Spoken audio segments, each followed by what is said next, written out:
Jangan lupa like, comment, and subscribe channel YouTube TVRI Bengkulu dan nyalakan lonceng notifikasinya.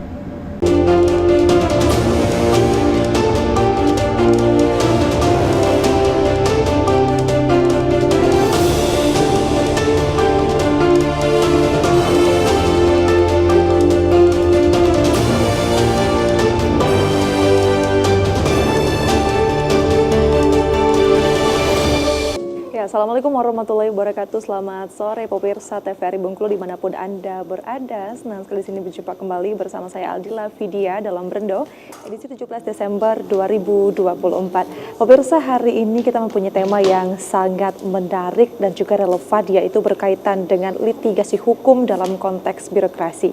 Di tengah perkembangan administrasi negara dan sistem hukum yang semakin kompleks, peran litigasi dalam mengatasi masalah hukum di sektor birokrasi akan semakin penting. Hari ini kita akan bahas bersama dua narasumber tentunya luar biasa dan juga berkompeten di bidangnya. Kita akan sapa terlebih dahulu dua narasumber yang sudah hadir di sebelah saya pada hari ini. Selamat sore, Bapak Profesor Dr. Iskandar selaku Ketua Bagian Hukum Administrasi dan Ketatanegaraan Fakultas Hukum Universitas Bengkulu. Selamat sore, Bapak. Assalamualaikum warahmatullahi wabarakatuh. Waalaikumsalam warahmatullahi wabarakatuh. Bapak, gimana kabarnya hari ini, Pak? Alhamdulillah sehat. Gitu. Alhamdulillah sehat. Pemirsa, kita juga sudah kehadiran pendiri LKBH Korpri Provinsi Bengkulu. Selamat sore, Bapak Rofik Sumantri.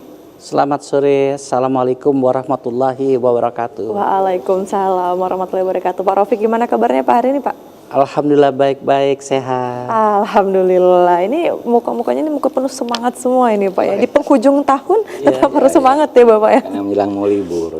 Betul, menjelang mau libur panjang ya Pak ya. Iya. Oke, baik. Bapak, kita berbicara mengenai litigasi hukum nih Pak. Mungkin sebelum kita bahas lebih banyak, saya mau nanya ke Pak Prof dulu nih Pak, berkaitan dengan konsep dari litigasi hukum dalam konteks birokrasi itu seperti apa sebenarnya Pak? Ya, dalam menyelesaikan suatu problem hukum itu ada dua cara ya. Pertama cara litigasi, yang kedua non litigasi. Litigasi itu penyelesaian melalui jalur peradilan, jalur pengadilan. Sedangkan non litigasi itu jalur di luar pengadilan atau sering dikenal orang ADR gitu ya. Nah, jalur litigasi ini bisa terkait dengan aspek pidana, perdata maupun administrasi, tergantung konteksnya kasus apa gitu ya. Nah, tapi itu sebenarnya kalau kasus keperdataan dan administrasi sepertinya itu sebuah pilihan gitu ya, sebuah pilihan. Tapi kalau dia pidana, ya kalau memang itu memang harus jalurnya nggak bisa dimusyawarah mufakatkan, jadi nggak bisa didamaikan ya. Kecuali kalau pidana adat mungkin sekarang sedang berkembang ini, jadi bisa diselesaikan secara musyawarah mufakat. Tapi saya berpendapat kalau dia perbuatan atau tindakan menyangkut aspek pidana, namun unsur-unsur delik pidana, memang penyelesaiannya harus melalui peradilan. Pidana maksud saya.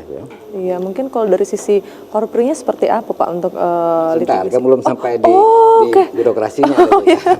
Karena litigasi hukum terkait dengan birokrasi tentu arahnya sana mungkin bukan pidana saja ya, tapi bisa saja tindakan itu, birokrasi itu berimplikasi pidana, bisa. Tapi utamanya tentu terkait dengan administrasi negara dan kemungkinan juga keperdataan.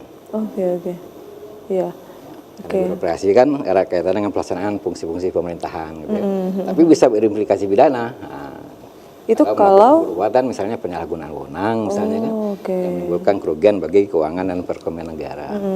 Ya kalau misalnya kita melihat dari beberapa tadi kan ada litigasi dan juga non litigasi Pak. Kalau secara litigasi, peran litigasi hukum menyelesaikan sengketa administrasi birokrasi seperti apa ini Pak? Bergantung kepada kasusnya. Kalau misalnya saya beri contoh seorang pegawai negeri sipil diberhentikan dengan tidak hormat PTDH misalnya, suatu pelanggaran disiplin misalnya, tentu kepada si ASN tadi atau PNS tadi ada hak secara normatif sudah diatur di Undang-Undang ASN. Dia punya hak untuk tidak menerima atau merasa keberatan atas keputusan tadi. Kalau keberatan nggak berhasil, dia bisa menempuh upaya lebih lanjut, yaitu gugatan ke pengadilan. Dalam hal ini pengadilan administrasi, pengadilan tata usaha negara. Maka saya lihat tadi tengok kasusnya gitu. Iya, kasusnya ya Bapak ya, lebih kepada. Kadang-kadang nggak sampai PTDH pun hanya diturunkan pangkatnya misalnya atau dimutasikan misalnya, bisa gugat dia ke PT UN tuh. Ya, Oke, ya setelah baik. litigasinya di PT UN. Nah, kita beralih nih mungkin Pak ke Korprinya seperti apa nih Pak kalau untuk penyelesaian sengketanya nih Pak? Batasan-batasannya seperti apa? Ya, terima kasih. Tadi dijelaskan oleh Profesor Iskandar sudah jelas alurnya. Saya sedikit memberikan ilustrasi dulu. Iya. Birokrasi ini berada di rimbah, kalau istilah Profesor Zudan itu berada di rimbahnya regulasi, aturan-aturan yang sangat rentan bagi ASN, birokrasi itu terkena dengan permasalahan hukum. Tadi sudah diuraikan banyak oleh Pak Prof. Nah, di kita Korpri ini merupakan satu-satunya wadah berhimpun ASN. Nggak ada organisasi lain.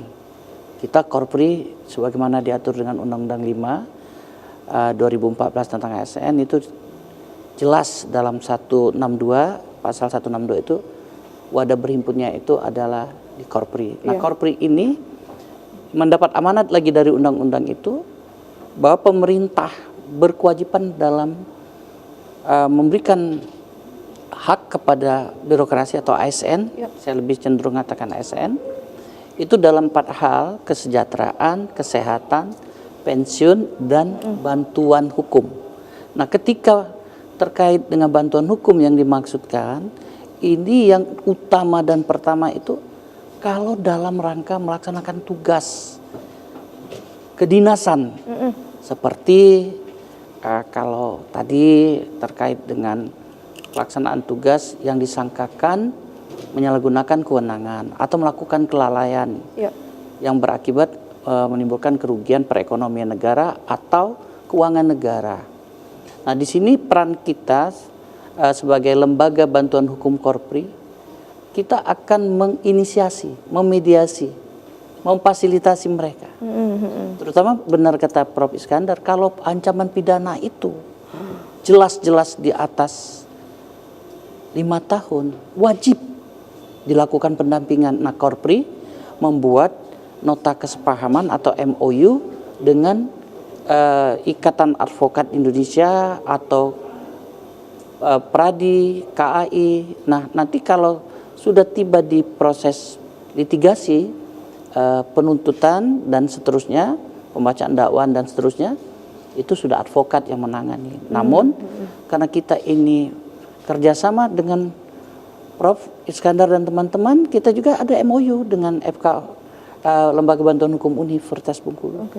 Nah, karena untuk diketahui oleh masyarakat Provinsi Bengkulu, jumlah ASN se-Provinsi Bengkulu ini mencapai 70.000 orang.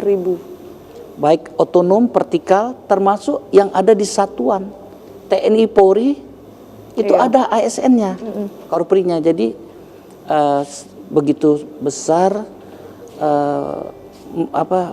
spektrumnya. Kalau saja kita hitung 1% saja dari 70.000, ada KDRT, ada narkoba, ada judi juga. Waduh, pokoknya selagi itu bisa kita lakukan dengan pendekatan-pendekatan 2 hal tadi, non litigasi maupun litigasi, kita akan berikan bantuan itu.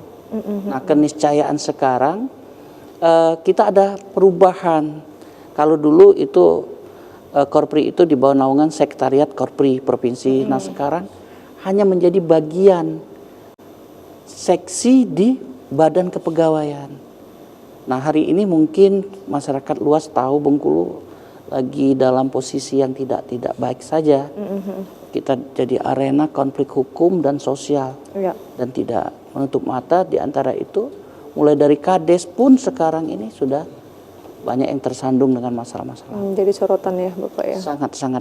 Iya betul.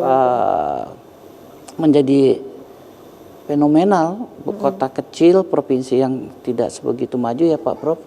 Tapi angka pelanggaran hukumnya cukup tinggi, begitu. Iya baik, artinya perannya tadi di inisiasi, fasilitasi, dan mediasi ya Bapak ya. Kita tadi sempat dibahas ini bantuan untuk litigasi dan lain-lain untuk Korpri ya Bapak ya. Nah, mungkin kita bahas setelah ini, kita Kita jeda terlebih dahulu Bapak ya, kita ngasih mas setelah pariwara berikut. Pemirsa, jangan kemana-mana, tetaplah bersama kami tentunya dalam Berendo.